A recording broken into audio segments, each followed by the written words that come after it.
ഒരൊറ്റ കാര്യം 2024 ലോക്സഭാ തെരഞ്ഞെടുപ്പിനോടനുബന്ധിച്ച് പാലക്കാട് ജില്ലാ തെരഞ്ഞെടുപ്പ് പരിശീലന വിഭാഗം ഒരുക്കുന്ന പരിശീലനത്തിലേക്ക് നിങ്ങളേവരെയും സ്വാഗതം ചെയ്യുന്നു.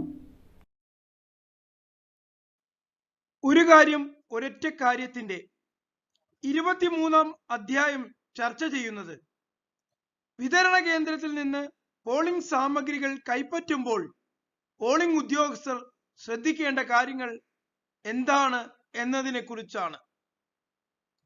നമുക്ക് ലഭിക്കുന്ന ഏറ്റവും പ്രധാനപ്പെട്ട പോളിംഗ് സാമഗ്രി EVM-ഉം VVPAT-ഉമാണ്.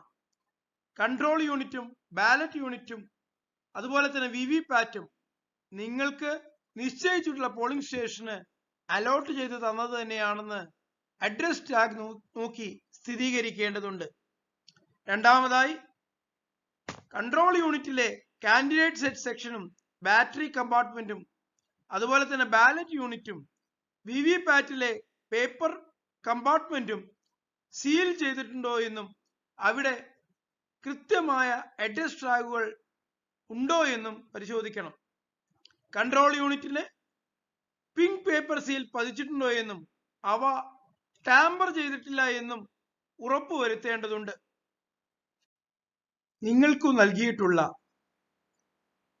List of contesting candidates form 7A പരിശോധിച്ച് അതിലെ സ്ഥാനാർത്ഥിയുടെ പേരും ചിഹ്നവും ബാലറ്റ് യൂണിറ്റിലെ പേരും ചിഹ്നവുമായി ഒത്തുപോകുന്നുണ്ടെന്ന് ഉറപ്പുവരുത്തേണ്ടതുണ്ട്.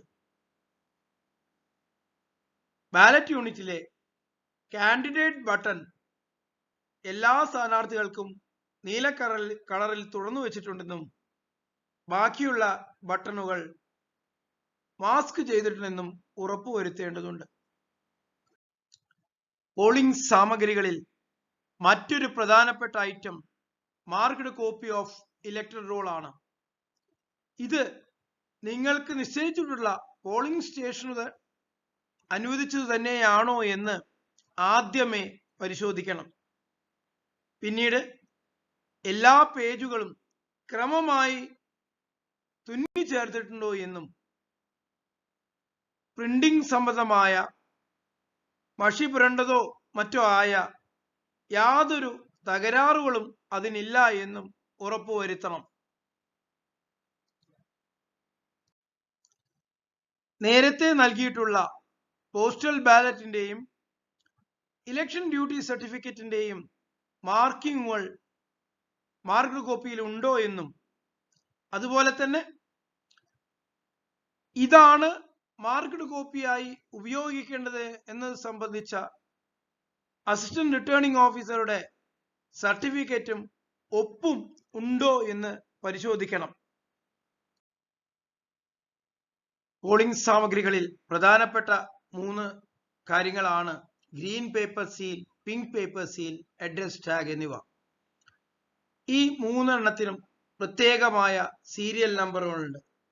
നിങ്ങൾക്ക് അലോട്ട് ചെയ്ത് തന്നിട്ടുള്ള സീരിയൽ നമ്പർ തന്നെയാണോ നിങ്ങൾക്ക് ലഭിച്ചിട്ടുള്ളത് എന്ന് അറിയേണ്ടതുണ്ട്. ഇതറിയാനായി നിങ്ങൾക്ക് ഇത് അനുവദിക്കുമ്പോൾ തന്നെ ഒരു റെസീറ്റ് ഒപ്പിട്ട് വാങ്ങുന്നുണ്ടാവും. ആ റെസീറ്റിൽ രേഖപ്പെടുത്തിയ സീരിയൽ നമ്പറുകൾ നിങ്ങൾ നേരത്തെ തന്നെ നോട്ട് ചെയ്തെടുക്കുകയും അവ ഈ 3 കാര്യങ്ങളുമായി ഒത്തുപോകുന്നുണ്ടെന്ന് ഉറപ്പുവരുത്തുകയും വേണം. നിങ്ങൾക്ക് ഉപയോഗത്തിനായി ഒരു ഗ്രീൻ പേപ്പർ സീലും ഒരു പിങ്ക് പേപ്പർ സീലും 3 അഡ്രസ് ടാഗുകളുമാണ് സാധാരണയായി ആവശ്യം വരിക. പക്ഷേ നിങ്ങൾക്ക് ഇവയെ ഓരോന്നും 3 എണ്ണം വീതം അലോട്ട് ചെയ്തിട്ടുണ്ടാവും. ഈ 3 എണ്ണത്തിന്റെയും സീരിയൽ നമ്പറുകൾ പരിശോധിക്കേണ്ടതുണ്ട്. ഓരോ പോളിംഗ് സ്റ്റേഷനിലേക്കും ആകെ 20 ടെൻഡേർഡ് ബാലറ്റ് പേപ്പറുകളാണ് അനുവദിക്കാറുള്ളത്. ഈ ബാലറ്റ് പേപ്പറുകളുടെ സീരിയൽ നമ്പർ നിങ്ങൾക്ക് അനുവദിച്ചു തന്നെ ആണോ എന്ന് ആദ്യമേ പരിശോധിക്കേണ്ടതുണ്ട്. പിന്നെ ടെൻഡേർഡ് ബാലറ്റ് പേപ്പറിലെ സ്ഥാനാർത്ഥികളുടെ പേരും വിവരവും ചിഹ്നവും ഒക്കെ list of contesting candidates form 7A നോക്കി ഒത്തുപോകുന്നതാണോ എന്ന് പരിശോധിച്ച് ഉറപ്പുവരുത്തണം. ഫോം 17A യിലുള്ള വോട്ടർ രജിസ്റ്റർ സ്റ്റാറ്റ്യൂട്ടറി ബുക്ക്ലെറ്റ് 1 നിങ്ങൾക്ക് നൽകുന്നത്. ആ രജിസ്റ്ററിൽ എല്ലാ പേജുകളും കൃത്യമായി പ്രിന്റിംഗ് വന്നിട്ടുണ്ടോ എന്നും നിങ്ങൾക്ക് ആവശ്യമായ എണ്ണം രേഖപ്പെടുത്തുവാൻ തക്കവണ്ണം ആ പുസ്തകത്തിൽ പേജുകൾ ഉണ്ടോ എന്നും പരിശോധിക്കേണ്ടതാണ്. 1500 വോട്ടുകൾ രേഖപ്പെടുത്തുന്ന എഴുതി ചേർക്കുവാനുള്ള പുസ്തകമാണ് നിങ്ങൾക്ക് നൽകുന്നത്. അത്രയും പേജുകൾ കൃത്യമായി ഉണ്ടോ എന്ന് പരിശോധിക്കണം. ഇത്തവണ വോട്ടർ സ്ലിപ്പുകൾ ഒരു ബുക്ക്ലെറ്റ് ആയിട്ടാണ് നിങ്ങൾക്ക് നൽകുന്നത്. സ്റ്റാറ്റ്യൂട്ടറി ബുക്ക്ലെറ്റ് 3 ഈ വോട്ടർ സ്ലിപ്പുകൾ എല്ലാം തന്നെ ഒന്നിച്ച് നിങ്ങൾക്ക് നൽകുന്നു. ഈ ബുക്ക്ലെറ്റിൽ ഒരു പേജിൽ 8 വോട്ടർ സ്ലിപ്പുകളാണുള്ളത്. അത് നേരത്തെ തന്നെ കീറി ആവശ്യമായ രൂപത്തിൽ ഉപയോഗിക്കേണ്ടതുണ്ട്. ഇതിൽ ആവശ്യമായ വോട്ടർ സ്ലിപ്പുകൾ ഉണ്ടോ എന്ന് ആദ്യം നിങ്ങൾ പരിശോധിക്കണം. മറ്റൊന്ന് ഇൻഡെലിബിൾ ഇങ്ക് ആണ്. 2 ചെറിയ ബോട്ടിലുകളാണ് സാധാരണയായി നിങ്ങൾക്ക് നൽകുന്നത്. അവയിലെ ഇങ്ക് ഉണങ്ങിപ്പോയിട്ടില്ല എന്നും ഉപയോഗയോഗ്യമാണോ എന്നുള്ളതും ഒന്ന് കുലുക്കി നോക്കി പരിശോധിക്കേണ്ടതുണ്ട്. പോളിംഗ് സ്റ്റേഷനിൽ ഉപയോഗിക്കുന്നതിന് ആവശ്യമായ ഫോമുകൾ 6 ബുക്ക്ലെറ്റുകളായിട്ടാണ് ഇത്തവണ നിങ്ങൾക്ക് നൽകുന്നത്. ഈ 6 ബുക്ക്ലെറ്റുകൾ statutory booklet 1, statutory booklet 2, statutory booklet 3, non statutory booklet part A, non statutory booklet part B, candidate information booklet എന്നീ പേരുകളിലാണ് നിങ്ങളിലേക്ക് എത്തുന്നത്. ഈ എല്ലാ ബുക്ക്ലെറ്റുകളും നിങ്ങൾക്ക് ലഭിച്ചിട്ടുണ്ടോ എന്ന് പരിശോധിക്കണം. ഒരു പോളിംഗ് സ്റ്റേഷനിലെ ഉപയോഗത്തിന് 31ഓളം കവറുകൾ ആവശ്യമാണ് എന്നാണ് തിരഞ്ഞെടുപ്പ് കമ്മീഷൻ പറയുന്നത്. ഇവ എല്ലാം തന്നെ നിങ്ങൾക്ക് ലഭിച്ചിട്ടുണ്ടോ എന്ന് നോക്കേണ്ടതുണ്ട്.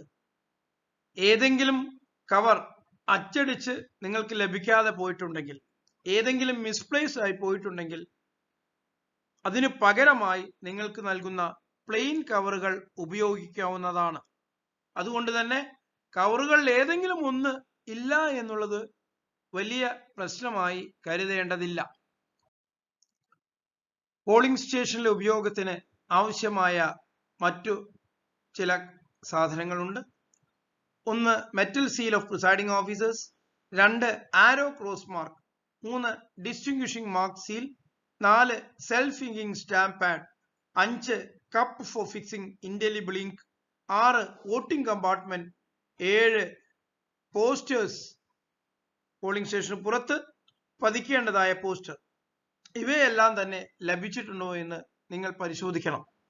ഇതിനു പുറമെ നിങ്ങളുടെ ആവശ്യത്തിനുള്ള കാർബൺ പേപ്പറും പെന്നും തുടങ്ങിയ നിരവധി സ്റ്റേഷനറി സാധനങ്ങളും ഈ പോളിംഗ് കിറ്റിൽ നിങ്ങൾക്കുണ്ടാകും.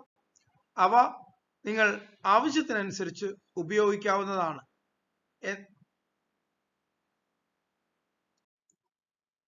പോളിംഗ് സാമഗ്രികൾ ഏറ്റുവാങ്ങുമ്പോൾ പോളിംഗ് ഉദ്യോഗസ്ഥർ ശ്രദ്ധിക്കേണ്ട കാര്യങ്ങളെക്കുറിച്ചാണ് ഒരു കാര്യം ഒരൊറ്റ കാര്യത്തിന്റെ 23-ാം അധ്യായം ചർച്ച ചെയ്തത്. ഈ വീഡിയോയുടെ ക്രോഡീകരണം ഡിസൈൻ നിർവഹിച്ചത് മധു പി, സംസ്ഥാനതല master trainer and special tahsildar LAKBIC Palakkad. Mobile 94 470 42 602 9447042602. Palakkad ജില്ലാ തെരഞ്ഞെടുപ്പ് പരിശീലന വിഭാഗത്തിനു വേണ്ടി ഏവർക്കും നന്ദി രേഖപ്പെടുത്തുന്നു.